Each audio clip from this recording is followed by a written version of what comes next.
everybody. It's Dale from Dales. Yesterday I did a video about some projects that I'm working on, and then I took you to a little recycle place that we have here in town, and I found something that is truly amazing. And I just mentioned a little bit about it and did a little quick run through at the very end of that video.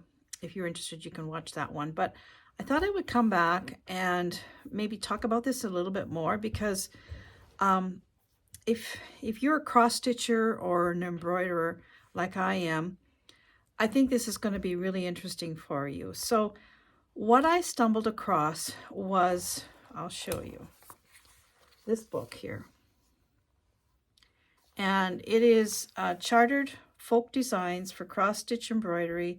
There's 278 charts of ancient folk embroidery from the countries along the Danube. And these charts were collected by a woman by the name of Maria Forres. It doesn't say anything in this book about Maria Forres per se, but it does say that she studied ancient embroidery and cross-stitch. There's a lot of history about cross-stitch in here, you know, where the origin of it and how it changed and things like that. But she actually took these designs off of ancient pieces of embroidery and cross-stitch, and she transposed them and put them together, I guess. Now, they encompass a lot of countries along the Danube. So like Vienna, Yugoslavia, there's a whole list of them in here. And I'm just going to show you just a minute. Oh, and the other thing I tell you about this book, the original book is from 1950. And the original book was actually called Suzanne Folk Cross-Stitch Charts. And this is a 1975 edition, and it is unabridged and unaltered from the original. So this is fairly old. Okay, so what I was talking about before, the designs come from Europe along the Danube, so Eastern Europe-ish. And all the patterns in here have a number beside them, and she's given an outline, or whoever's put the book together has given an outline, so you can identify which chart is from which country, which is really kind of interesting. The same way is that they have identified different styles of charts. So for instance, you know, there's like the motifs, different styles. So there would be religious, there would be folk, you know, different types of things. And they've also identified those with numbers so that you can see the different styles. And another thing they've done is they've taken and they've broken them down, the styles, into categories such as tulip, onion pattern, rose pattern, pomegranate pattern. So if you're looking for something specific, peacock, dragon, wreath, fern, oak leaf, acorn, pigeon, snail, candle, star, heart, cone. If you're looking for a specific motif, you can find it by just following this little index here, which I think is wonderful too. Although why you wouldn't want to page through this book, I don't know, because it's just amazing. And then the other thing that it does, there's a lot of you know, if you do a lot of cross stitch, or if you look at a lot of cross stitch charts, some of these older charts that they're pulling up, you know, from the 1700s, 1800s and things like that, a lot of them have a religious tone to them. You know, they might have a verse from a psalm or from the Bible, and a lot of the symbols in there are also religious. And it actually has gone on in this book here. It outlines the different religious symbols, which is kind of cool. I've not really paid a lot of attention to that, but for instance, these are strictly from the Holy Land, these type of symbols. So there's the Greek Holy Cross. There's the Holy Star of Bethlehem, Holy Keys of Jerusalem, Guardian Angels, Gates to Heaven, Greek Cross, Tree of Life, and then the Holy S, which is the serpent.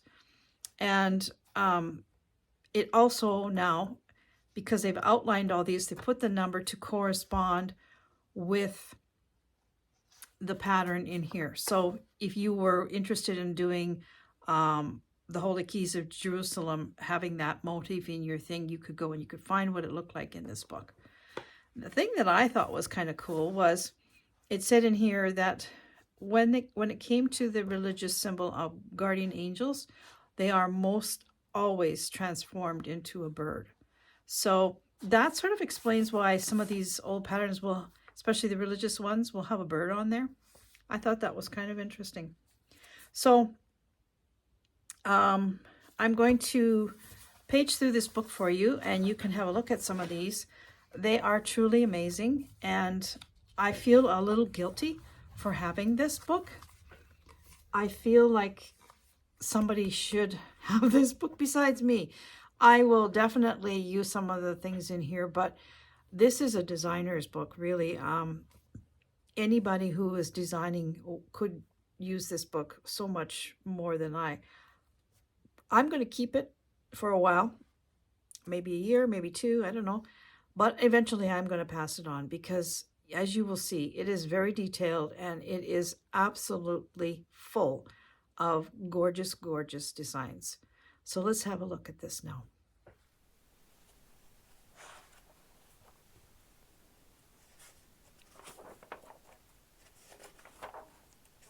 So it's really a lot of introduction and history about all what I've just told you. So here we go. Just have a look at some of these. Beautiful, beautiful. Look at these. Aren't they gorgeous?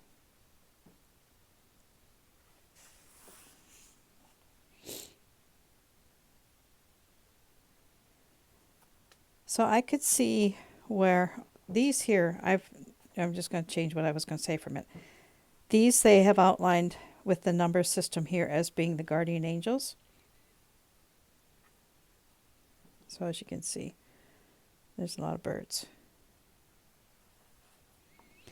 What I was going to say before that was where I live, there's a very large Ukrainian city, actually, not too far from me.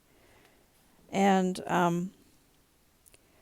the dancers often put on performances and things like that, and very well all the time actually. Their uniforms, their dress, their dance dress, and all their sashes, their blouses are covered with cross stitch like this in very bright colors. Some are red and black, some are... Oh, and that's the other thing. This book also tells you the proper colors that you should be using or that were used for some of these pieces.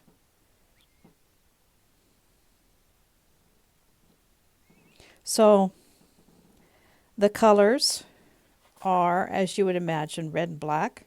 Those were popular. Red and blue, black and yellow, yellow and brown,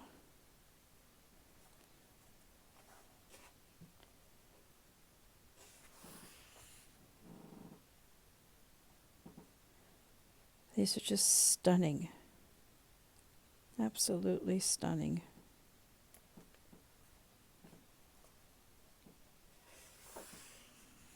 Look at this, gorgeous.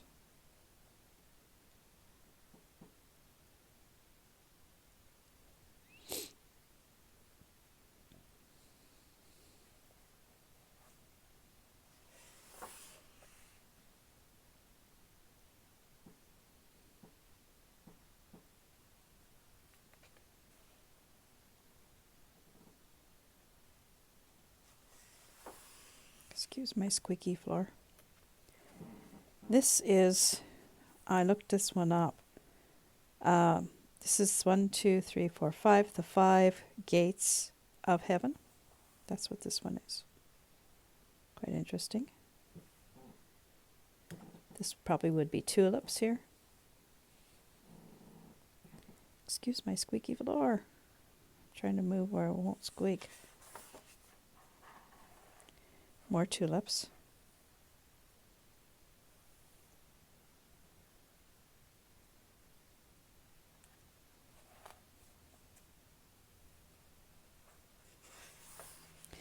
Can you kind of understand why I think I shouldn't have this book?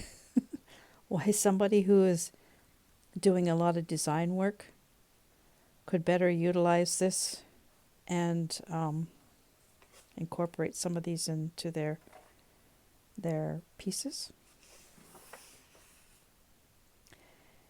And as I look at this, I think about the cross-stitch piece I'm doing right now from Russia. Very much the borders on that is very intricate, just like these. This resembles it a lot.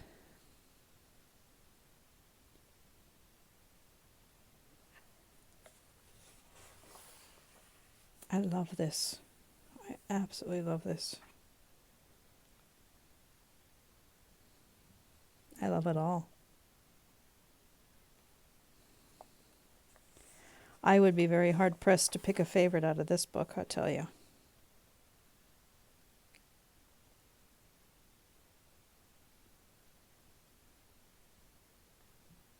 Dragons.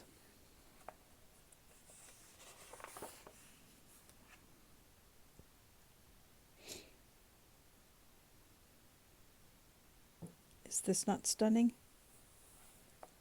I actually would like to do this in yellow and blue for the Ukraine. That would be beautiful.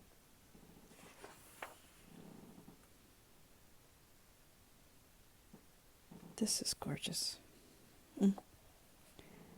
I just don't know.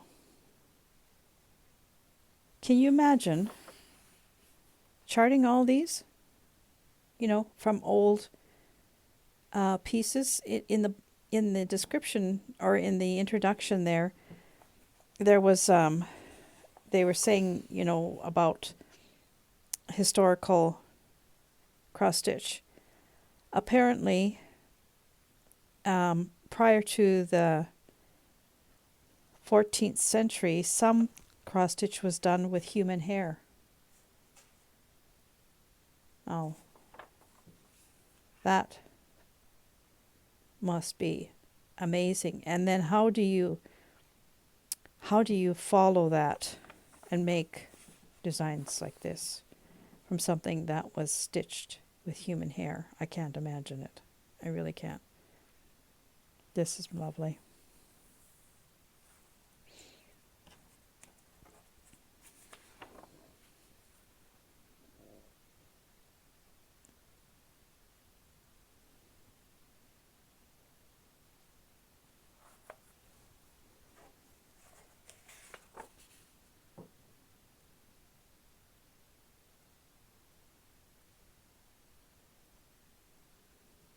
Peacocks.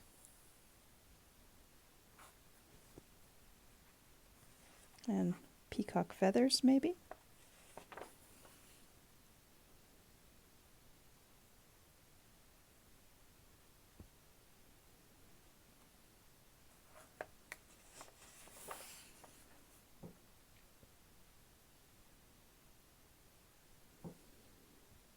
Serpents. That's the holy S that they're talking about at the front of the book.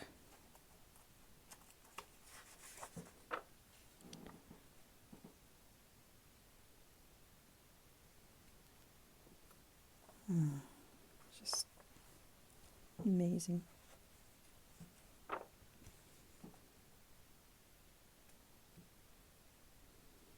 I'd like to do a sampler just with rows of these.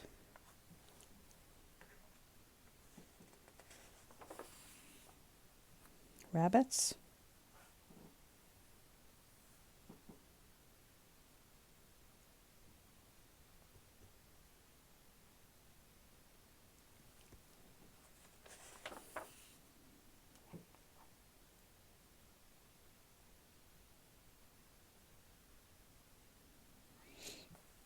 leaf. That would be an oak leaf, I would think.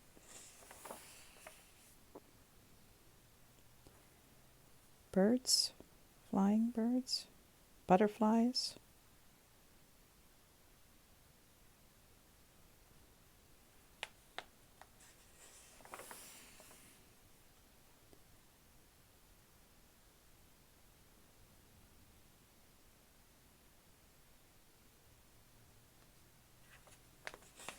Just absolutely stunning work here.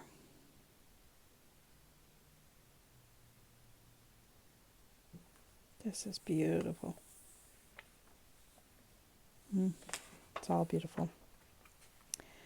So apparently, this Dover needlework series, they did knitting and crocheting books, Norwegian sweaters, modern lace, patterns from Scandinavia, from Hungary.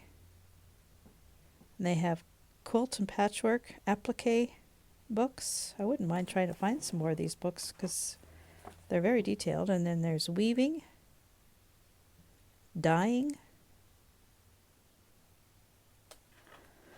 So if this book isn't enough, there was more. Inside the book, loose, was more. These are all Ukrainian patterns, and they are from, I've got them mixed up here. Let's go this way. They are Ukrainian cross-stitch designs from the Museum Collection of the Ukrainian Women's Association of Canada from 1956. So these are different. They have all the colors, recommended colors in there. Well, these are different. Just as gorgeous, though.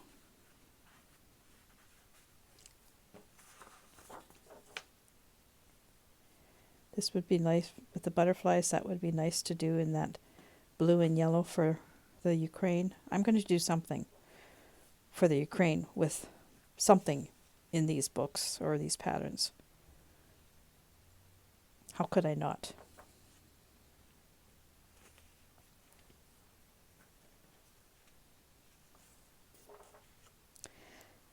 This is a different title, Ukrainian halad and cross-stitch design. This is pretty. I like that. And this one's got a different one, Ukrainian YAVORIW designs. I don't know what those different names mean. If anybody's Ukrainian watching this, and another one, Ukrainian Nzinin designs. I'm not saying that right, I know that. I would be interested to know what these different words mean, if anybody knows. Color charts in here.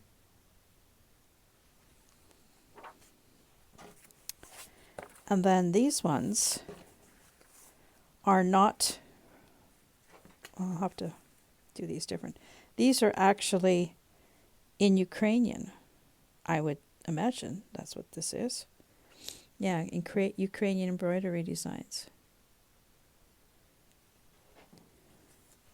These ones are different than the other ones.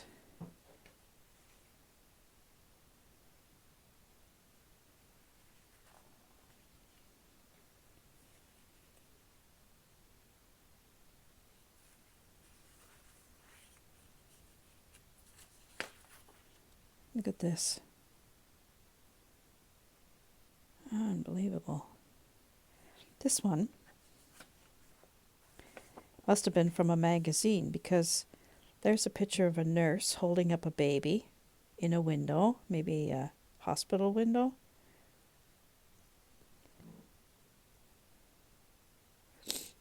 And somebody is celebrating the birth of that baby by the looks of it. Pretty neat.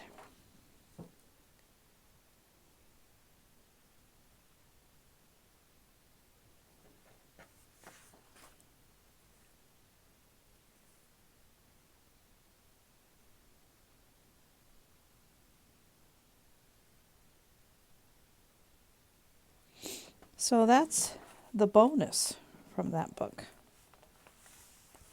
I think I was very lucky to find this. And like I said, I will keep it for a while and I'll treasure it and I'll work out of it for a bit.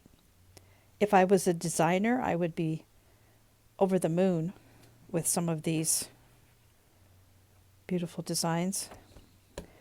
But eventually I think I will try and find somebody who could utilize it better than myself after I've played around with it for my own use. So I hope you enjoyed this. And yeah, not much else I can say. This just was an incredible find yesterday in a very unlikely spot. I'm going to leave it here. Thank you very much for watching. And I will talk to you again soon. Bye for now.